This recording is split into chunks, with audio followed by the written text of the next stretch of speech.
Hello, I'm Nikayla Griffin with You're the Driver Consulting Services. Today we are going to find out what is required by the third-party motor vehicle services to successfully pass their road test. Joining me today is Henry T. Williams, the owner of You're the Driver Consulting Services. Hi, Henry. Hi, Nikayla. Well, in September of 2022, the state of Arizona's Department of Transportation changed the requirements of the driving test issued by the MVD as well as third-party motor vehicle offices. So no longer will a 3-point turn or parallel parking be required. They have decided on having applicants drive a longer, more detailed route with many left and right turns and a few lane changes as well as straight-in parking.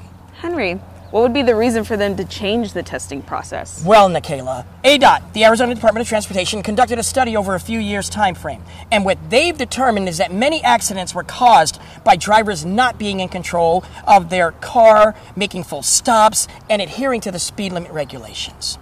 Well, the purpose of this video is to show what is expected by the testing facility and how to best accomplish it.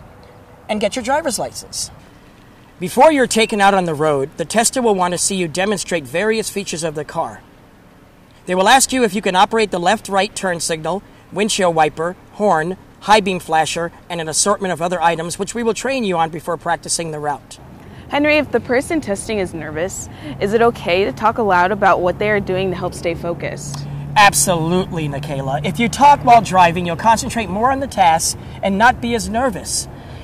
Many people have problems when they're being tested, but when you talk, you're discussing what you're going to do. Full stop because it's on the red. Right indicator up.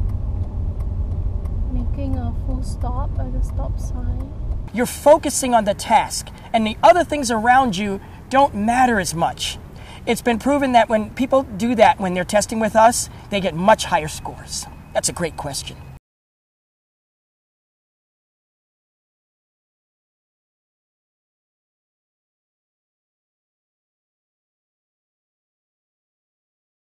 So Henry, what if they don't make a complete stop? Well, if you don't make a complete stop during the test, you're going to lose 10 points. If you do it twice, you're going to fail. That's the new rule for ADOT. And it's pretty important because not stopping means you haven't adhered to the traffic law and you might miss something like somebody walking across.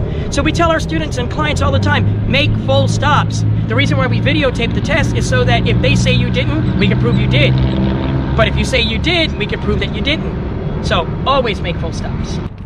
What happens if you don't obey the speed limit on the test? So speeding, okay, if you go too slow, that's 5 under, you're gonna lose 2 points. That's not so bad.